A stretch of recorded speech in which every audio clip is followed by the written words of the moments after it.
If you got some money to burn and would like to support my channel, check out JList or Play Asia. If you don't need games or Japanese imports, be sure to support my channel on Patreon or Maker Support. The links to everything mentioned can be found in the video description. So this is Louis, and I thought I would take a few minutes as I'm wrapping up my first case for the day to talk about Noam Chomsky, because I got an email a while back where somebody wanted me to comment on his lectures that he still gives to this day, and his essays and that from forever ago, and his books or whatever.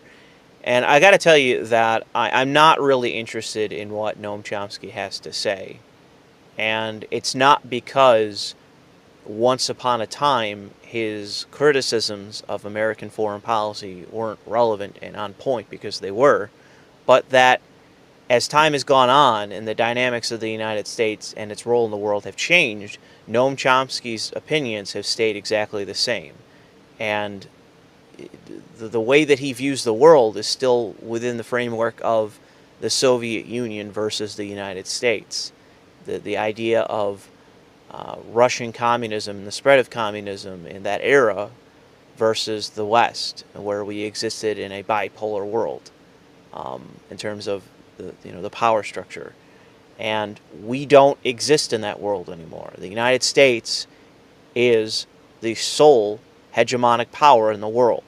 The only other one that could even challenge us is the Chinese. And it's pretty much right now only economically. Other than that, they're very constrained. And that's a good thing. Because one of the immediate failures that Noam Chomsky makes in his writings, as far as I've read them, and as far as I've heard him lecture, is the fact that he holds the United States to a different moral standard and to a different ethical standard than he did any fucking communist country. He does not factor in that the communist countries, everywhere they went, resulted in mass purges of people in order to form a totalitarian nation. That everywhere communism has gone, there has been mass executions of any dissidents. And he thinks that he's somehow going to morally equate that with the United States.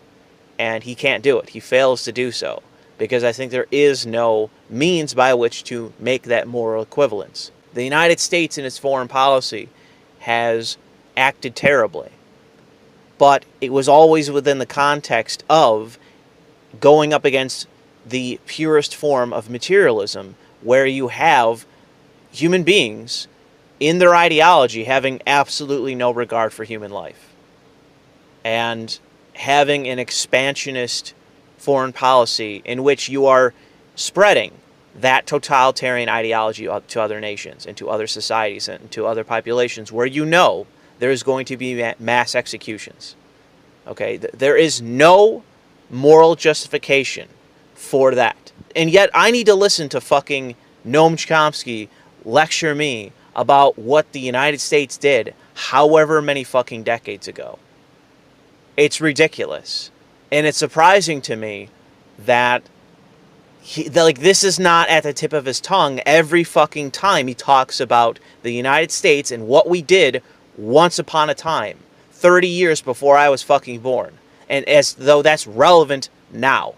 You can say it's relevant now in regards to the fear that as we have hegemonic power now, the CIA and other agencies are going to do that now.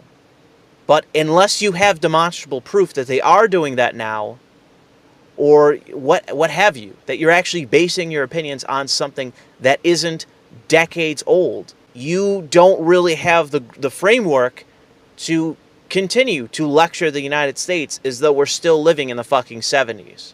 We're still in Vietnam. We're still doing terrible things. The best you're going to get is the torture program, which was done under George W. Bush, which I agree, it was unethical. And as far as I can tell, it did not produce information that was worth what was done.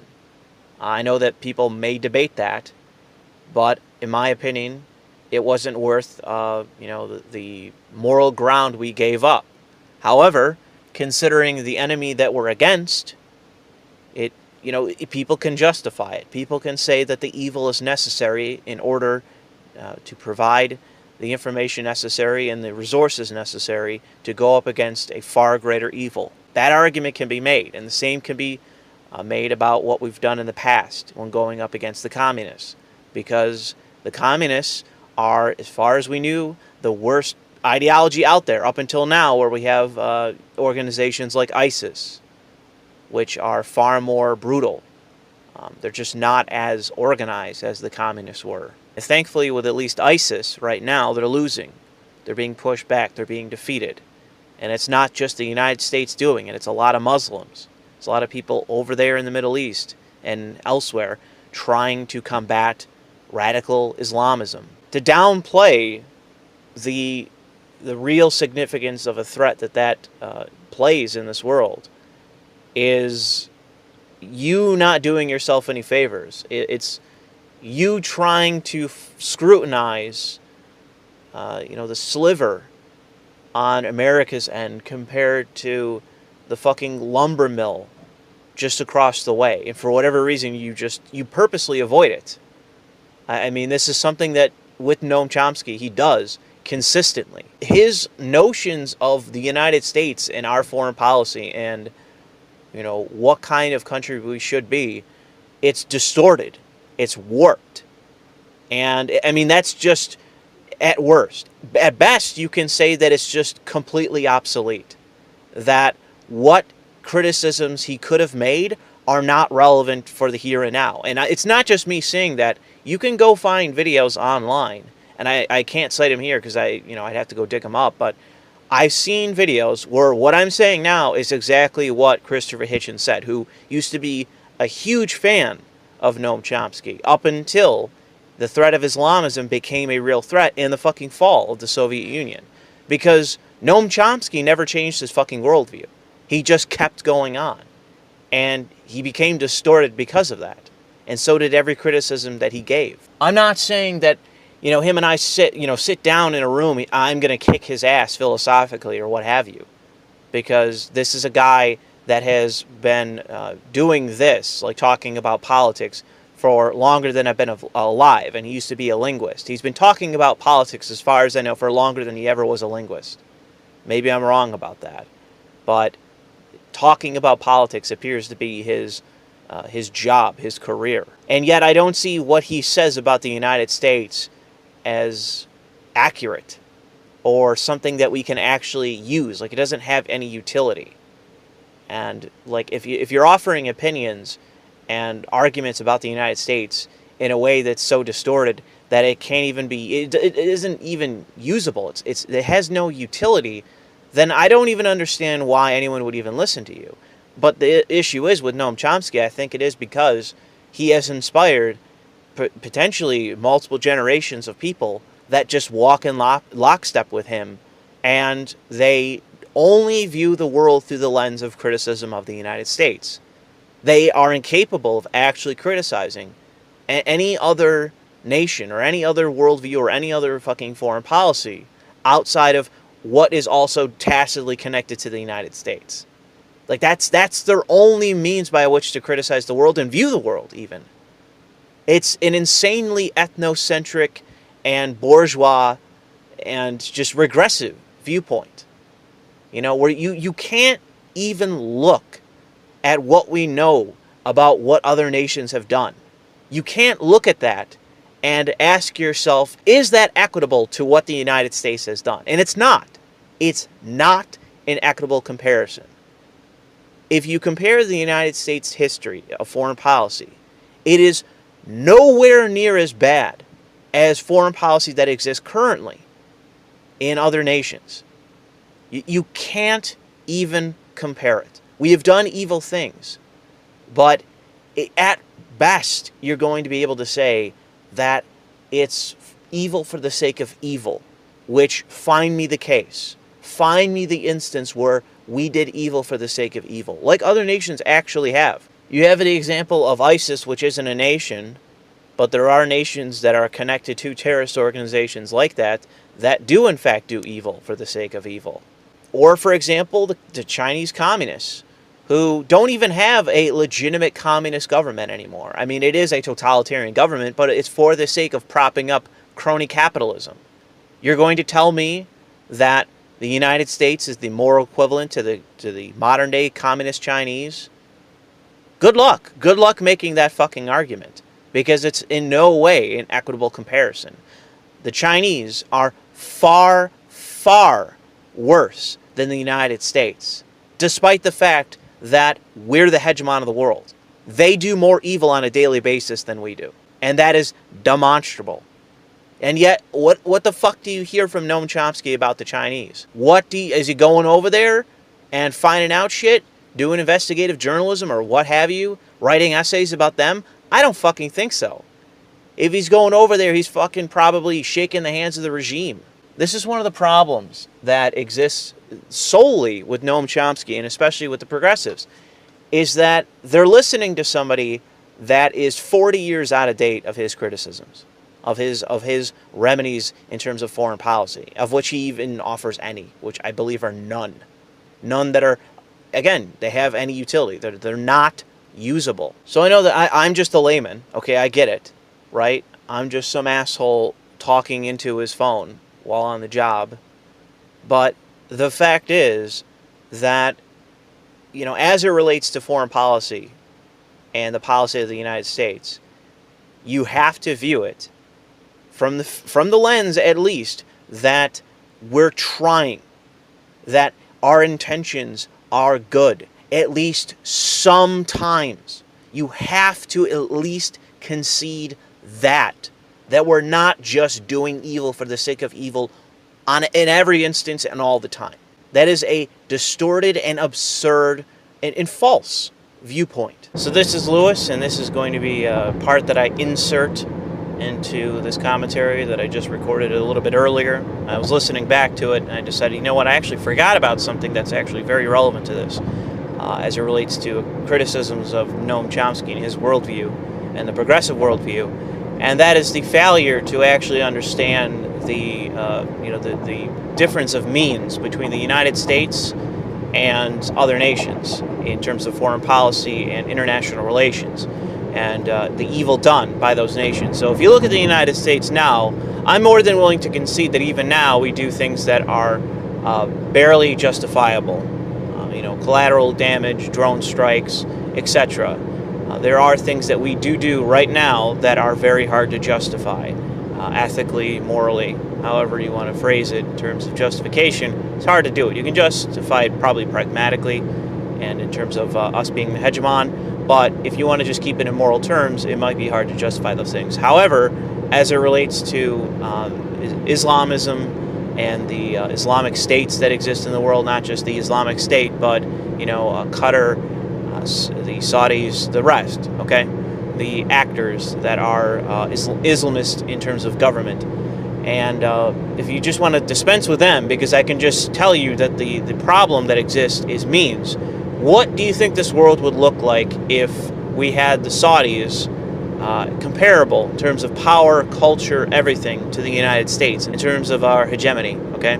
So you have Qatar, the size of China, with the economic power of China, that has an equitable cultural influence in the world, or legal influence in the world, as to the United States. What would that world look like?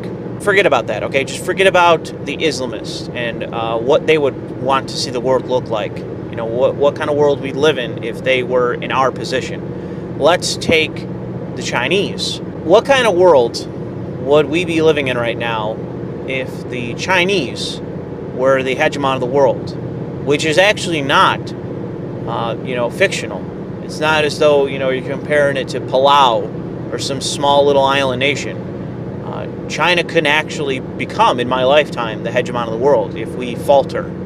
If we don't get our shit together as a nation and we have, another huge recession that we can't really recover from, and we close bases and all the rest. If we withdraw from the world, it is very possible that the Chinese could take our place in terms of hegemony. So let's say that the Chinese defeat us in terms of hegemonic power, and rather than moving into a bipolar world, we move into just another unipolar world where the Chinese take our place, okay, in terms of international relations. What kind of fucking world would we be living in under the thumb of a distorted communist nation where it is a totalitarian government holding up not, Marxist philosophy or fucking that bullshit, but instead crony capitalism and oligarchy. A more dystopian version of the United States, ultimately, because you can argue that the United States is effectively an oligarchy, but let's take a full-blown distorted communist oligarchy, all right? What kind of fucking world will we be living in where you have a government that continues to have no regard for human life, or close to none? Because that still exists within the Chinese government. There is no consideration for individual liberty or the worth of a human life within that government. None. If not just, barely any. Okay, maybe that's at its best, all right? Having that state, that government, have the same means as the United States, the same influence as the United States. Riddle me this, Noam Chomsky. What kind of fucking world would we be living in right now? It would be a hellscape. It would be something that you could characterize as dystopian, legitimately. You could actually categorize it as dystopian because of how fucked up, unjust, and just illiberal and horrible it would be to live in that kind of world. You would have just totalitarian governments and puppet regimes all throughout the world, because that's what the fucking communists did all the time. They tried to make these different nations puppet regimes for Russia. They tried to do that and they failed. Cuba, you could argue they were, at least while they existed, they were successful in. But in China, they fucked up. Also, I think in Vietnam as well, but I'd have to research more about what happened after we pulled out to see what the relationship was between the Vietnamese government and the Soviet Union, because I'm not 100% sure there. But the communists have no consideration for personal liberty. And if you look at the 70s and the 80s and what the United States did, even then, while we do still hold territory that we've claimed through war, justifiably so in my opinion, we have granted many, many, many different nations independence. We granted nations statehood, and that includes the nation that I just cited, Palau. Palau is a small island nation that I believe still uses our currency because they're not really powerful enough to have their own, and I'm sure even the government there would admit that, and there's no fault in that. Not every nation is the United States. That's fine. We granted that nation and many others their independence, their statehood, when they were conquered and colonized and oppressed by other nations. In this case, with Palau, it was the Japanese. They were conquered by the Japanese and oppressed. We gave them statehood. And do you see, and let's compare that to Hong Kong and fucking China. What does fucking China do with that and every other goddamn nation that they have a relationship to? It's not even just Hong Kong. There are tons of nations that are trying to escape from being under the thumb of the fucking Chinese Communist government. And is that what the United States is doing? Fuck no, it's doing the exact opposite. If we were an oppressive regime, why didn't we just conquer Iraq? Why didn't we just take hold of it and never let it go and give it a puppet regime? Which we haven't done. They effectively kicked us out. If we were an oppressive regime, we wouldn't have allowed that to happen. But we did. They have their own government, for better or worse, and they kicked us the fuck out, even though they still really need us. And, we can go down the line of our incompetence in the Middle East and all that. But I would say, even though we are incompetent in many ways, I'll grant you, we're incompetent in terms of our foreign policy. Not everywhere, but especially in the Middle East, we're not competent. But at least we're trying. You have to fucking concede that. You have to fucking concede that at least some people operating are trying to do right in the Middle East. We are trying. But Noam Chomsky doesn't grant that.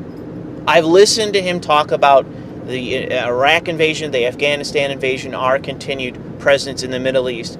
He doesn't grant what we're trying to do. The fact that this is in response to a threat. For some, maybe you could argue that we're there for evil reasons, such as, Oliver Stone's reasoning as it relates to at least Dick Cheney and Halliburton and that sort of thing. And there's some truth to that, in my opinion. There's some truth to defense contractors and defense corporations making a lot of fucking money by just funneling money through the goddamn Pentagon. With our defense budget being fucking ridiculous and unjustifiable, and there being no transparency whatsoever. And them just, quote-unquote, losing trillions of dollars, however that happens. There's truth to that. But the issue is, do I think every fucking actor involved is getting kickbacks from defense corporations? No. Do I think that everyone involved, who even may be getting, kickbacks, that were neocons, do I think all of them involved didn't at least have some interest in trying to prevent the spread of Islamism in the world? Do I think that they're all evil actors? No. Some of them actually were honest in what they were trying to do, and what they still are trying to do, even though they're incompetent. I'll grant you that. I'm more than willing to do that. But I'm not going to grant you the fact that these people are evil for the sake of evil, or are acting in evil ways for the sake of just lining their pockets. It's not true for every one of those people. It's not. But that's the kind of nuanced opinion that I don't hear from him. And that's why I'm saying what I'm saying in this commentary. If I were to hear this kind of nuanced opinion, then his arguments would have utility, and I would be I wouldn't even do this. I would have no argument here. But I don't hear that from him. And because of that, and because it's just through the lens of the United States, and we're not weighing up, again, the means of other nations, and, what they would do if they had our power, if they had our influence, if they had our wealth, what they'd be doing in this world. I don't hear any of that. I don't hear any of that. It's just ethnocentric fucking progressive drivel that makes excuses for fucking the communist regimes and propping up socialism and that being a decent thing when it's not. It's unjustifiable. It's something that is evil. All right? Like, there are consequences to socialism. There are. You can't just pretend that, oh man, I'm going to label the, Social Security, I'm going to label that fucking socialism. And somehow that's going to excuse, 100 years or however many of fucking communist repression in the world, communist oppression, and the evil that is done in the name of that disgusting worldview. I feel embarrassed to even grant communism or socialism, radical socialism, whatever. I don't even want to grant it the ability to just call itself an ideology, because it has no principles. It has no principles. The second the Chinese government realized that they could ultimately benefit, everyone involved can benefit, including the state of China, could benefit from just getting rid of state planning for so much of what they do. And they could just have oligarchs and have an economy, an actual quote-unquote free economy, but it'd be a distorted form of capitalism. Once they realized that that could help the country, they just did it. They did it. And then boom, you have permanent trade relationship with China. You have that agreement. And you have fucking planned economy going out the window. And guess what? It benefited the oligarchs here in the United States too. What a coincidence.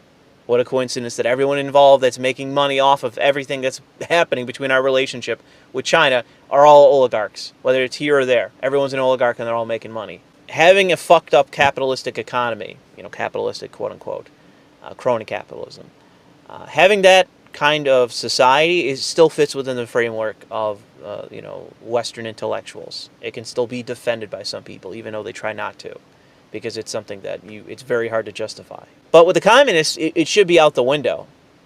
But as always, when push comes to shove, with ideologies based on no fucking principle, they just dispense with the ideology when it suits them to, in order to make money, in order to suit themselves. Socialism, Marxism, all of it is worthless. It has no utility in this world anymore.